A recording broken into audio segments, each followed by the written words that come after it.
Happy Friday! We are going to talk about chickens today. So Freckles is very, very excited. So am I. They are my favorite part of Fortson. I love watching them walk around. So we're going to be talking about their egg stages in a moment. We're also going to be candling an egg. And we're going to be talking about some different aspects of them. Did you know chickens have ears? We'll talk about that in a little bit. But let's go see all of our chickens. If you asked me what my favorite part is, it's feeding the chickens. They're my favorite non-educational part of Fortson, even though they are used in our farm to play class. I just love feeding them. I live across the center over there. Hey, Reggie. And anytime I come out of my house, they're like, hey, when are you going to feed me? And they will follow me anywhere and everywhere until I give them food. At the moment, we have 16 different fowls. We have 14 chickens and 2 turkeys. So Tom and Miss Feast, who is way over there, she has no interest in food this morning. We have 2 roosters. One of the roosters you can see here. Another one is a Rhode Island Red, and he's in the barn. He kind of keeps to himself. We have Freckles, who you can see, who's my favorite. We have Crystal, who is our white leghorn.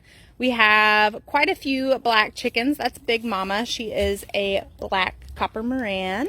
And then we have a barred rock over here. That's Sarah. We also have some olive eggers, which I'm going to hopefully show you some later. They've been laying eggs where they shouldn't be laying eggs, which is not here at the farm. I haven't found any recently, so they're out laying elsewhere. But that brown speckled chicken is an olive egger, or an Easter egger, so she lays greenish blue eggs, which I love. While our rooster is eating, I wanted to point out some things on his head that show you that he is definitely a rooster. He's showing off for you guys. But on the top of his head, if you can see those kind of knotted parts, it is his comb on top of his head. And then he has those 2 long red pieces of flesh right below his beak. And those are called his wattles. So those just distinguish him as a male. And also on him, he doesn't have any. I might be able to get it on our Rhode Island Red, but he has no spurs on the back of his feet. And that also shows that he is a male besides his beautiful coloration, and he just looks so handsome. But he will have spurs, and that's how other males fight against each other for territory or females. We're gonna go in the barn and see Big Red. Everyone is eating. Of course, Corky has tipped over his bowl. Here is Big Red. He kind of keeps to himself. He's actually a really docile rooster. We're going to zoom in and see his spur. I think you guys can go ahead and see it. He just has one. It does have a little bit of bone in it, so we could clip it if we wanted to, if he became aggressive, but he is pretty sweet. He's the sweetest rooster I've ever had. But that spur can be used for, like I said, territory and fighting other males for females. Both of our roosters are pretty nice to each other. They kind of keep to themselves. We have plenty of hens, thankfully. I think the main rule is like 8 to 12 hens per rooster.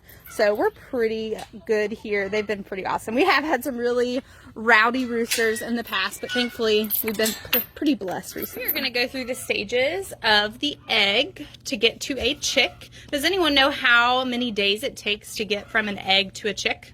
We're actually going to go through all the stages, and you will find out at the end. So this is a mama chicken laying on 3 eggs. And most of our chickens are not broody, or what we would call motherly, so they don't really lay on their eggs. We have a couple of chickens that have before, but usually our chickens just lay their eggs and then go about their day. So this would be a broody mom who felt that maternal instinct to lay on her eggs. So this is day 1. If you're like me, I love to eat eggs. So this kind of looks just like an egg you would crack.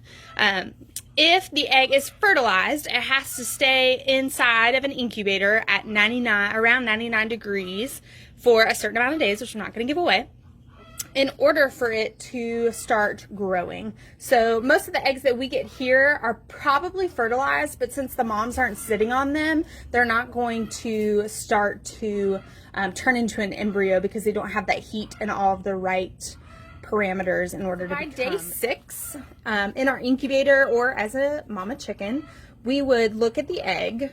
So I'm going to candle an egg in a few minutes for you guys. But by day 6, after being in all of that heat, the embryo is going to start growing. And if you guys can see all of the veins, and that's what you would see when you candle an egg. And we, like I said, we'll do that in a minute. From day 6 to day 12, you can definitely tell there's a difference. You can start seeing a head, little beaks. You can kind of see some little tiny streaks of feathers. But you also notice that a lot of the liquid has been removed. So that yolk, or that is what's feeding that chicken throughout its time inside of the egg. So that's day 12. I'm going to move on to day 15. You can compare those two. Day 15, a lot less liquid, a lot more feathers, a lot more crammed. You can see its beak better and its foot right here. So it is kind of taking up a lot more room in that egg. Day 15 to day 18, almost all of the nutrients are gone, so that chick is pretty much as big as it will get inside of that egg. It doesn't really have any more room. But you can see it's kind of dried out a little bit. All of its feathers are kind of wispy. You can see its feet. It's kind of just curled up into a ball, and you can make out its eye and its beak. So day 18 is a day that we would start turning or putting our eggs, if we were incubating them, into a hatcher, which I'll show you. Day 21, if you guessed 21 days, that was correct. They will start breaking out of their shell. So that is called a pip. They will start making little tiny holes in their shell to get out. And if you guys look really close to that beak, you can see it looks like a protective sheath on it. That's their egg tooth. Turtles have it as well, and it basically helps them break out of their shell. So they will start breaking out because they are so compact in that little thing. And eventually they'll get out of their egg and they'll be in a hatcher. So they're in a enclosed crate, sort of. And I will show you the difference between our incubator and our hatcher in a little bit. That way they can't fall to the ground. So they're in a crate. They kind of just lay there. They absorb the rest of their nutrients because they're still attached to that yolk. And then they will turn into a fluffy chick. 21 days. This is our incubator, and we have 2 eggs in there right now.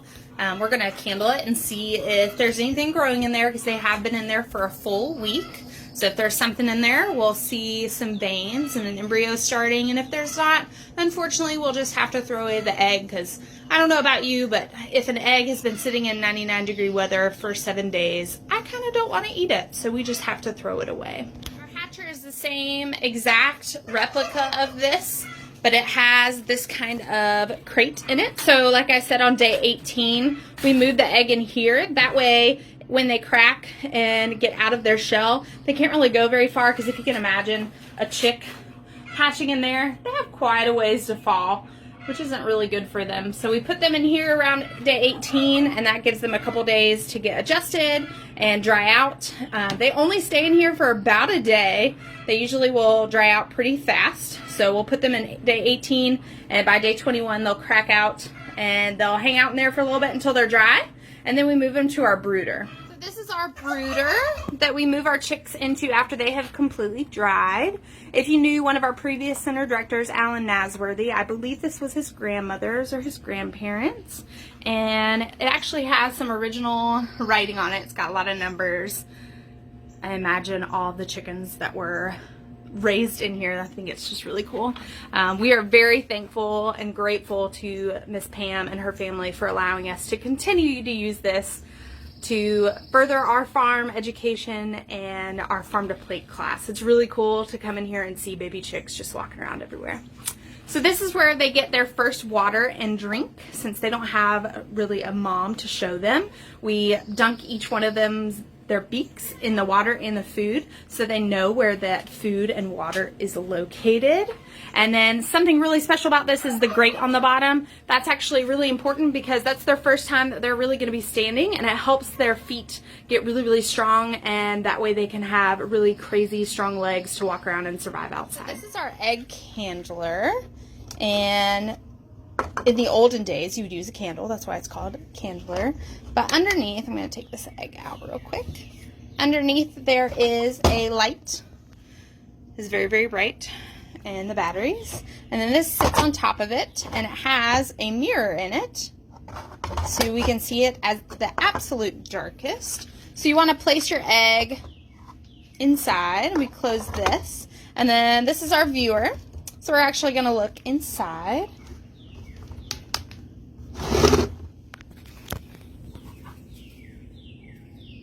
So unfortunately, I do not see any veins or anything growing in this egg. And I looked at our other one and nothing was growing in it as well. So unfortunately, both of our eggs were unfertilized, which happens. Not every single egg gets fertilized because chickens can lay up to 1 egg a day. So that's a lot of eggs to be fertilized. So unfortunately, we'll just be throwing these out in the woods to get rid of them because they are technically rotten. And nothing's going to really eat them here, not me. So I'm going to hold Freckles really, really close. Isn't she beautiful? So I'm going to show you their ears. So like I said earlier, I asked if you knew that chickens had ears, and they do. We just can't really see. They don't have ears like we do. So I'm going to hold Freckles a little closer and show you. So this little flap right here is her outer ear. And depending on what color their outer ear is, either red or white, there's not like a gazillion colors, will tell you what color egg she'll lay. So if Freckles were to lay an egg, she has a red earlobe, she would lay a variation of a brown egg. So it could be a light tan all the way up to Big Mama lays really dark brown eggs with black speckles on it. If they have a white ear, they'll just lay a white egg. The only weird exception is the Easter eggers, and they are just a different breed, and that is why they lay those green and blue eggs. Hey guys, thanks for tuning in to learn all about the chickens. It's been my favorite week. This is Pepper. She actually came to live with us with Freckles. They came together. They're best friends. I figured I'd give Freckles a little time to eat. She's over there chowing down, and Pepper kind of walking around. But thank you guys so much for tuning in, and we will be doing gardening next week as long as these guys don't pick everything I have planted. So far, it's not looking so good. We'll see you next week, and have a great weekend.